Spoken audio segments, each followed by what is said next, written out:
The President made these statements while inaugurating the Gampha District Secretariat Administrative Complex. The President mentioned that the deposits of more than 50 million bank depositors will remain unaffected and there will be no changes to the current interest rates paid on bank deposits. President Ranil Wickremesinghe also announced that proposals for restructuring both foreign and domestic debt will be presented to the Cabinet tomorrow. At the same time, the Speaker issued an extraordinary gazette at the request of the Prime Minister, summoning Parliament to meet on Saturday, the 1st of July. The total external debt of the country by the end of the year would be $41,000 million. Due to the fluctuation of the rupee, the domestic debt of the country is $42,000 million. Domestic debt is greater than external debt. We need to source dollars to service the debt and also need to source rupees. Money has become an issue due to these factors. The only part we can undertake is to restructure the debt. If we can go ahead without restructuring the debt, by 2035, our debt burden will be at 100% over our GDP. The only option we have is to secure support to restructure the debt. Are we to pay the debt as it is or to get it reduced with assistance? Those are the two questions that we have to answer to reach a decision. We need to select one option. We cannot resort to old politics. External creditors have given their consent to assist us. They told us to reduce the external and domestic debt burden. There is no point in only restructuring domestic debt, as we cannot source foreign funds in the absence of local funds. We need to have local funds in hand to source the foreign funds. We are seeking relief to the tune of $17,000 million in the next 5 years from our external creditors. We are looking for a reduction of $17,000 million from $41,000 million. We are also looking for relief from the domestic creditors. If not, we cannot go ahead with the program. What are we to do with $17,000 million if we do not have the rupees? So, we will restructure both external and domestic debt. The proposal is being prepared, and I discussed this with the President. It will be presented to the Cabinet on Wednesday, and we will inform the ruling faction and all the party leaders. I want to proceed by bringing all the parties together. This will be given to the Committee on Public Finance on Friday. I have informed it to the Chairman as well, and it will be passed during the weekend. During this period, banks are on holiday. Some are looking at making a quick buck by making various assumptions. We will return to normalcy on Tuesday without any issue. The restructuring of domestic debt will not pose any threat to the stability of the country's banking system, whether it be public or private banks. If there will be an impact, I will announce it. Earlier I said that taxes need to be raised and other measures need to be taken. Some will simply yell and move on. Such incidents will not happen here.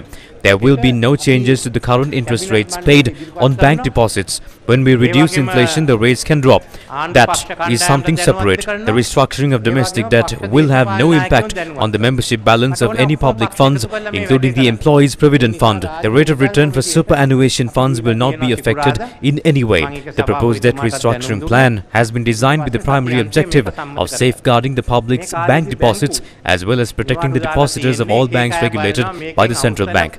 If funds are required from the banks, I will inform them. But there is no such requirement. Banks can open, funds can be sent from overseas, and the other transactions can take place. All this can take place during this period, and all these matters will be informed in due course.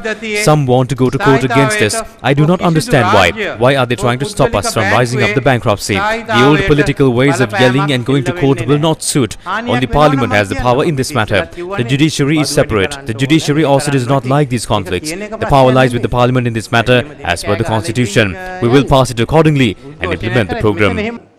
අධිකරණ බලයක් තියෙන්නේ පාර්ලිමේන්තු බලයක් තියෙන්නේ පාර්ලිමේන්තුවට. ඒ නිසා ඒ නීති අනුව අපි සම්මත කරලා ක්‍රියා කරනවා.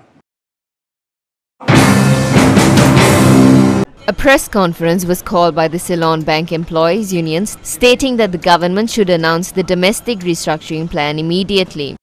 The domestic restructuring process is not a recommendation of the International Monetary Fund. A new word for restructuring will be optimization, which the government is now trying to go into. What happens here is that the government will take loans from the people and agencies and say that they had taken such loans for government sovereign bonds and treasury bills. Now, if these treasury bills and bonds are being restructured, there are only three ways. The first is the option option of changing the face value. The government and the central bank can extend the maturity period. The CBSL pays a certain interest in this regard. There is a chance that a part of this interest can be slashed. These are the three methods that can be used during debt restructuring. There has been no official comment with regards to the method that is to be followed. Please tell the general public what the government is attempting to do. The main opposition party, Samagi Jana Balawegaya, also made remarks in this regard. I have been in Parliament for 30 to 35 years. However, in whatever the circumstance, I have not seen in my experience Parliament being convened on a Sunday. What is the speciality in this regard? What is the government trying to hide? They are attempting to trick the government and the Parliament. Until he announced so in France, nobody knew that Parliament would convene this Sunday. This is a lockdown. The question is, why is this done under a lockdown?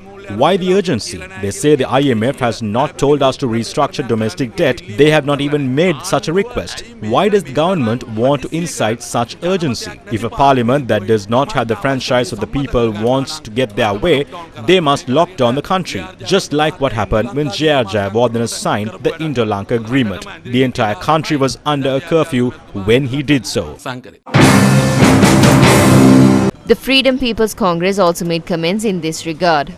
The debt restructuring is done by the executive. Because they want the Pohottuwa to be involved as well, the executive is putting this out to Parliament as well. The Pohottuwa will be told to follow and they will do so. The total debt of the country is $83.6 billion. Central government debt is estimated at $76.9 billion. From the loans that the government has taken, 53% is foreign debt. However, 42% is local debt. This has now turned into a Pandora's box where we do not know what would happen when this comes out. The government that used to address the nation on a daily basis has now taken a vow of silence.